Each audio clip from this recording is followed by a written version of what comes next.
Olá, tudo bem? Tô na área, hein, para falar de saúde. É bom a gente falar sobre assuntos que têm tudo a ver com a gente, né? Hoje eu vou falar de um momento bastante importante, pré-nascimento da criança e pós-nascimento do bebê. Vamos falar sobre a saúde da gestante e da saúde da mãe. Quem vai ajudar a gente nessa missão é a doutora Juliane. Tudo bem, doutora? Seja muito bem-vinda. Olá, obrigada por essa oportunidade da gente estar discutindo aí da saúde da mulher numa fase muito especial, que é durante a gestação e o puerpério. Isso mesmo, doutora. Quando a gente fala, né, da saúde da mulher, o corpo, durante a gravidez, se transforma muito, né?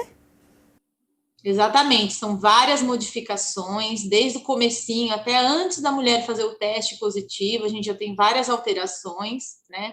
Lembrando que é uma excelente oportunidade aí da mulher estar cuidando da sua saúde como um todo, né? Além das modificações fisiológicas, a gente identificar possíveis hábitos, algumas doenças que estão lá e ela não sabe, a gente cuidar da saúde como um todo, né? A gente pensa que é só o crescimento da barriga, né? Mas não, o corpo ele vai mudando, o hormônio mudando, o humor também. Quais são as principais transformações durante a gravidez, doutora? Depende do trimestre, né? A gente, se fosse dividir assim esse bolo em 3 fatias, a gente considera 3 trimestres. O primeiro trimestre, que começa na concepção até por volta de umas 12, 13 semanas, é onde tem muita alteração. A mulher ela vai ter um aumento do seu volume, então ela vai urinar, o volume sanguíneo, ela vai urinar mais, né? Ela vai ficar com a pressão um pouquinho mais baixa fisiologicamente, tá? O intestino fica um pouquinho mais lento, então ela vai urinar mais. As mamas, principalmente se for a primeira gravidez, acabam se desenvolvendo, então elas ficam mais doloridas. Esse é talvez até um dos primeiros sinais de gravidez. Pode, por ação dos hormônios, ficar com um pouquinho de intolerância na alimentação, dar mais náusea, vômito, né? Então, são várias, assim, desde o trato gastrointestinal, humor, ela vai ficar mais sensível, mama, o útero vai crescer, vai sair da pelve dela antes de começar a se projetar no abdômen. Então, esse é o primeiro trimestre, né? É o período importante para ver se tem alguma infecção, se está tudo bem com a saúde dela. Então, a gente faz os primeiros exames, tanto laboratoriais como o primeiro ultrassom nessa fase, né? E de estar se preparando aí para essa gravidez, então mexer com hábitos, né? Então, se ela tem hábitos de alimentação saudável ou que se precisam ser trabalhados, se ela tem algum vício que precisa de ajuda para melhorar. Então, tudo isso faz parte do pacote do primeiro trimestre. Esses três primeiros meses, doutora, são os mais delicados, os mais decisivos, vamos dizer assim, para uma gravidez mais saudável? Na verdade, é o primeiro start, né? Se a gente pudesse escolher, então, cuidar dessa mulher, o ideal até seria ela se preparar antes da concepção, né? A gente fala de uma pré-concepção, um aconselhamento pré-concepcional, para ela entrar numa gravidez de uma forma mais saudável.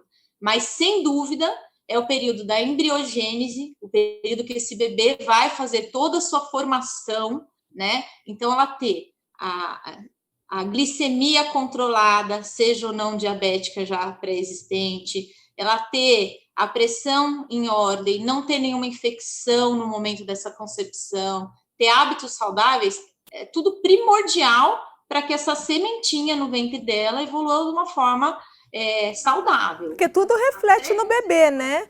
O hábito da mãe, o comportamento da mãe vai refletir nesse bebezinho, né? No embrião. Exatamente.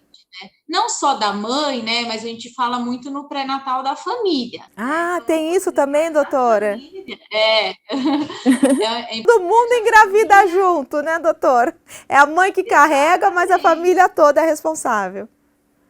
Os hábitos são da família. E se essa mulher precisar de alguma ajuda, ela é uma tabagista, né? Hoje, em torno de 15 a 20% das mulheres grávidas fumam. É um risco muito grande, né? É só ela tem que cuidar disso, ou a família envolver e apoiá-la nessa causa, né? as infecções, muitas infecções é o casal que tem que tratar. Então, tudo isso, a pré-natal da família, os hábitos da família merecem aí ser cuidados na pré-concepção e início. É uma paciente com obesidade. Hoje a gente sabe que a obesidade é um problema de saúde mundial, né? Então, ela perder peso antes de engravidar, ou engravidar e ter uma dieta saudável, não ganhar tanto peso, ela vai ter uma boa saúde. E para isso, a família tem que estar envolvida. Então, esse primeiro trimestre, ele é bem delicado, ele é fundamental para que a outra parte do conjunto evolua de uma forma saudável. O momento da placentação, a placenta vai estar se formando, né? Então, hábitos saudáveis, a ausência de infecção, todo o ciclo aí gerando saúde vai gerar uma placentação e uma gravidez com mais sucesso. Agora, a senhora mencionou algo que me despertou bastante preocupação: cigarro e gravidez. A senhora até trouxe uma estatística para a gente, né? 15% das mulheres grávidas fumam. Quais são os riscos tanto para ela quanto para a criança, doutora? Olha, um dos principais, que inclusive a gente está no mês da prematuridade, tá? Novembro é o mês da prematuridade, a gente tem o Dia Mundial da Prematuridade, então o tabagismo está altamente associado com o parto prematuro, tá? Além disso, pode ter restrição de crescimento do útero, se o bebê não desenvolver bem, aumenta risco aí de hipertensão, de outras doenças, né? E complicações de nascimento também, né? Então, é uma coisa que tem que ser vista antes dela engravidar. Engravidou fumando, tem como ajudá-la. Hoje tem medicação, adesivo, grupos, né? E que façam com que ela ganhe isso como uma mudança de hábito para o resto da vida, porque depois do parto ainda tem a amamentação, tem aquela criança que vai conviver com ela na casa, né? Então, modificar hábitos, e a gravidez é um excelente incentivo para que ela se cuide, e as mulheres se cuidam sim. É isso que eu ia perguntar, né? Apesar de, né, a gente sabe que o cigarro é ruim para qualquer fase da vida, estando grávida ou não, né? É um veneno realmente, mas as mulheres elas acabam se motivando, a gente sabe que também é um vício muito difícil, né? Mas elas acabam se motivando a deixar o cigarro e levam isso para o resto da vida? Se motivam, né? Ela sabe que ela tem que gerar saúde, que ela tem que ter uma gravidez saudável, né? E a gente vê algumas pacientes fumantes com cigarro comum ou uso até de algumas substâncias psicoativas na gravidez e conseguem vencer e levam isso como um hábito para o resto da vida, né? Então, lembrar, gente, que a gravidez, né, para o médico, tanto ginecologista como médico de família, é um momento que a mulher procura o serviço de saúde, né? Procura também a equipe de enfermagem, a equipe de apoio de saúde. Então, que a gente não deixe de ver, né, essas mulheres e de trabalhar em todos esses aspectos, né? Em Quantas todos os mulheres aspectos. entram numa gravidez sem fazer atividade física e aprendem a fazer, aprendem a se alimentar. É recomendado, doutora, atividades físicas durante a gravidez? Elas são recomendadas? Na grande maioria das vezes, sim, tá? Então, se ela não tem algumas doenças que realmente essas contraindicam, né? A grande maioria é indicado, ela vai melhorar o preparo físico, vai diminuir dor, diminui o risco de outras doenças, né? Então, a atividade física, não só atividade, né? O exercício programado. Fala, mas eu ando o dia inteiro, eu trabalho em pé. Isso é atividade física. Isso é se mexer. Exercício. Atividade todo mundo, né? Subir escada hoje já tá pago. Não, não é por aí. E a gente recomenda, né? Fala assim, mas eu não tenho condição de pagar uma academia. Então, vamos lá, vamos ver o que você pode. Você pode acordar meia hora mais cedo e antes de começar seu dia fazer 30 minutos de caminhada? Você vai de ônibus para o emprego, dá para descer um ponto antes e o resto caminhando? Então, assim, sempre o médico vai estar contraindicando exercício. Se ele não contraindicar por algum problema na gravidez, está recomendado sim, e isso só vai ter benefícios, e isso nos 3 trimestres. Né? Até no parto também, lá na frente também, isso pode vir fazer bem para ela, né? Sim, fortalece a musculatura do períneo, ela vai ter mais fôlego também para a fase do expulsivo, então só tem benefícios. Doutora, a gente falou aí da atividade física, ela também tem que estar aliada, a senhora falou diversas vezes aqui, a alimentação saudável, né? Então também é hora de mudar também os hábitos na hora de comer, optar sempre pelo mais saudável. Exatamente. Então, assim, existem situações mais delicadas, como, por exemplo, o diabetes gestacional, que aí realmente ela vai ter que ter uma orientação com as calorias direitinho, mas, de uma forma geral, o que a gente recomenda para a grávida, né? O uso de saladas, tá? Verduras, legumes, sempre a salada bem lavada, né? Bem lavada, bem tratada, bastante proteína, então, assim, pode ser o peixe, o frango, e, assim, dá uma seguradinha na questão, apesar de dar muita vontade de comer doce, dá uma seguradinha na questão do besterol, né? Então, alimentos artificiais, fast food, né, coisas enlatadas, embutidas, tudo isso acaba aumentando o peso, né, e não são legais. Então, assim, eu falo que a grávida tem que alimentar como uma criança, né, então, alimentos frescos, variados, né, e isso a gente faz algumas orientações como medida geral, mas caso ela esteja ganhando muito peso, não esteja legal, a gente direciona, né, para um profissional estar orientando direitinho. Mas é importante, né? Ah, mas então eu não posso comer um bolo nunca, eu tô grávida, morrendo de vontade de comer. Dizem que grávida tem vontade, doutora! A diferença entre o remédio e o veneno é a dose. Então, vai comer, é uma fatia pequena, né? Então, lógico que pode. A quantidade, o horário certo, né? Ter o horário para as refeições é importantíssimo. Isso para a vida, né? Isso. Agora, doutora, a gente falou aí desses 3 primeiros meses, mas para o finalzinho da gravidez também, essa atenção tem que ser redobrada, tanto com a atividade física quanto a alimentação saudável. É claro, tirar o cigarro, o álcool aí da gestação. Nos períodos finais, né, ela tem que estar ciente também que a saúde dela interfere ali no nascimento do filho. Exatamente, né? Então eu falo assim, o primeiro trimestre é todo cuidado de mudança e de exame. Segundo trimestre, né, que vai de 13 até umas 26 semanas, eu falo que é a lua de mel. Não tem medo de perder, não tem medo de ganhar, né? Não tem muito exame, muita intervenção, é quando a gente faz um enxovalzinho. Já está mais segura. Eu falo, o único cuidado maior, assim, no segundo trimestre é a questão do ganho de peso, né? E de estar mantendo bons hábitos. Terceiro trimestre já começa a pesar, né? Você vai andar, dá uma fisgadinha, dói barriga, dói as costas, né? Então, é importante, se você tiver num lugar onde ofereça grupos de preparo, você já no terceiro trimestre se preparar para parto, se preparar para a amamentação, saber como é que você vai cuidar do bebê. Então, é importante, assim, as unidades de saúde, né, fazerem grupos mesmo de orientação, que isso é fundamental no terceiro trimestre, tá? Principalmente para as mães de primeira viagem, né, doutora? Que estão aí se aventurando, se descobrindo mãe pela primeira vez, né? Então, esses grupos... Às vezes, a dúvida de uma é a dúvida da outra, então tem vários benefícios, né? E tem gente voluntária que pode estar trabalhando com isso, dá para a gente fazer uma coisa bem interessante, né?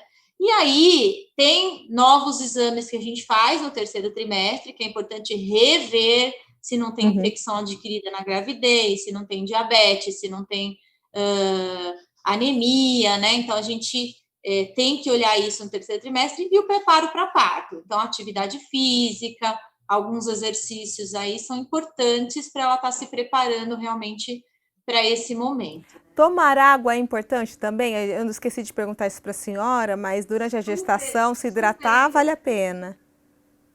A grávida, ela tem um aumento da sua volemia do líquido no corpo e ela tem, a gente chama de uma vasodilatação, os vasos ficam mais dilatados. Então, ela perde muito líquido para o ambiente, tá? Mais do que uma mulher não grávida.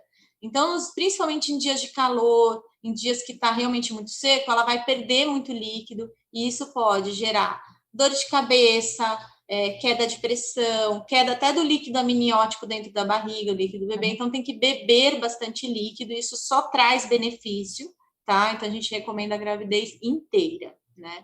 Doutora, outra coisa super importante que a gente não colocou aqui é a questão das vacinas, né? Ah, sim. Então, além hábitos, alimentação, atividade física, as consultas, os exames, Muitas devem ter assim algum receio. Será que eu devo quais vacinas eu devo tomar? Será que eu devo ser vacinada, imunizada, né? Porque acho que é um período mais delicado. Então, doutora, é importante também manter a carteirinha de vacinação em dia nesse período.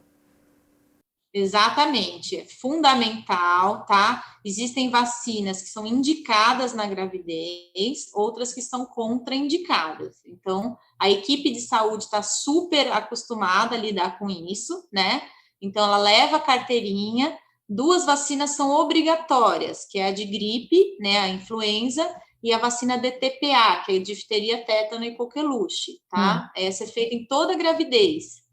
E a de hepatite B tem que olhar a carteirinha. Se ela já fez as 3 doses, ótimo. Se ela não fez, também faz na gravidez. Elas são seguras. Olha a atenção que a doutora está falando, não precisa ter receio, cuidar da saúde é super importante. Essas vacinas estão à disposição na rede de saúde pública, então é só você, Exatamente. Claro, se você tiver dúvida, conversar com o seu médico, mas é não deixar de se proteger, né, doutora? É um recado importante. Exatamente. E uma coisa importante da vacina, e que talvez seja um bom estímulo aí para as nossas gestantes que estão assistindo, né?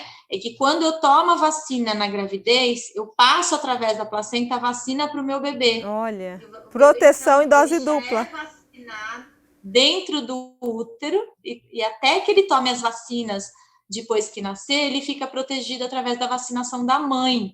Então, isso é fundamental, gente. Agora, doutor, o pós-parto também não é o fim das preocupações, né? A mulher também tem os 45 dias aí, chamado de puerpério, que ela tem que tomar cuidado com a saúde. Também tem um período também, novo período de transformação, né? Que o corpo vai voltando, tem amamentação. Também é um outro caminho que ela vai ter que percorrer, né, doutora? Então, é importantíssimo vocês destacarem nesse programa o pós-parto, o puerpério, porque eu falo assim, que na gravidez, a mulher é a atriz principal. Nasce o bebê, ela passa a ser o quê? Coadjuvante. Na verdade, ela está lidando com o retorno de todo o corpo dela, então tem queda hormonal, várias alterações, e isso mexe com o físico dela, além do psicológico, porque independente se é primeiro, segundo, terceiro filho, muda o dia a dia, ela vai dormir mal, ela vai comer mal, ela vai ser literalmente sugada pelo bebê. Aí o bebê que é o protagonista, né? Ela acaba esquecendo dela, né? Protagonismo, exatamente. Tá todo mundo indo lá visitar o bebê e ninguém pergunta dela, né, doutor? Quer uma ajuda, né? Você tá bem? Você quer que eu traga uma fruta para você? Quer que eu faça seu almoço? Quer que eu cuide de você um pouco? Me dá um abraço. Ela fica de escanteio mesmo, né? Exatamente. Existe um risco, né? Assim, é normal os primeiros 10 dias ela ter, a gente chama de blues puerperal, uma certa debilidade de humor, dar uma chorada, isso é biológico, mas tem que atentar para ver se isso não se estende, porque existe um risco aí de depressão puerperal que às vezes é subestimada. Tem que tomar atenção porque a depressão também é uma doença, né, doutora? E pode ser bastante arriscado para essa mãe, né? Então a gente tem que olhar sim essa mãe com bastante carinho, oferecer ajuda, oferecer afeto também, não só para ela, mas também para o bebê também. Mas é olhar a mulher, né, como uma nova mãe, independente se tem um ou dois ou mais filhos. Ô, doutora, esses cuidados que ela teve também com a alimentação, tem que continuar depois também, né? Porque ela está amamentando, né? Exatamente. Então, assim, a alimentação ainda continua tendo que ser com muita atenção, né? A amamentação, geralmente, ela vai gastar umas 700 calorias, né? E vai dormir mal. Então, ela tem que comer melhor, ela tem que se hidratar, porque com a hidratação melhora a produção de leite, né? Ela tem que tentar, quando o bebê dormir, também dormir, para ela poder descansar, para poder ter essa produção e lidar com esse bebê de uma forma adequada, né? Ela vai ter que se organizando também, né, doutora? Por exemplo, os horários dela vai ter que combinar com o horário do bebê, né? Ainda mais nas primeiras semanas, né? Então, é novo para os dois lados, né? Mas ela vai ter que se organizar para ela cuidar dela também, né? Exatamente. Então, assim, o autocuidado é importante, né? E tomar banho, comer no horário certo, poder descansar e contar com a ajuda para que isso ocorra. É importante destacar, né, principalmente para as gestantes e para as puérperas que estão assistindo o programa, que a amamentação é um investimento e os primeiros 15 dias não são fáceis para ninguém, independente da gravidez, né? Eu tive 3 filhos, né? E cada amamentação é um aprendizado, o bebê é diferente, ele tem um ritmo diferente, um comportamento diferente, e você insistir nessa amamentação, na técnica, é um investimento para a nossa vida e para a vida do bebê. Então, mas precisa de ajuda, precisa de técnica, né? E lembrando que o leite é bastante precioso, como a senhora falou, né? É um bem bastante rico, acho que é o ouro da natureza aí, que vai influenciar bastante no crescimento do bebê, né? Exatamente, tá? A amamentação bem instalada, tá? Não tem substituto, né? Não só da troca de componentes adequados, quanto a troca emocional de uma amamentação bem instalada, né? Então, vale a pena para quem não tem contraindicação, né, da amamentação, vale a pena, e que a família a ajude a amamentar de uma forma tranquila, ao invés de, às vezes, ficar oferecendo, vamos dar chupeta, vamos dar leite, chá. Então, a família também tem que ter essa consciência de que é um investimento e que ela precisa de ajuda, né, e de persistência. Tem que ir todo mundo no mesmo caminho, mãe, bebê e a família como um todo. Doutora, eu queria te agradecer. Infelizmente, o nosso tempinho acabou e eu queria fazer um novo convite. Volte sempre que tiver novidades, o programa é seu. Tá jóia, eu tô aqui disponível, tá? E é um prazer estar falando sobre a saúde da mulher nessa fase tão delicada. E estou inteiramente à disposição para novas conversas. Tá certo, muito obrigada, doutora, e obrigada a você também que esteve comigo até agora. Cuide da sua saúde, da sua família e fique bem. Até nosso próximo encontro. Tchau!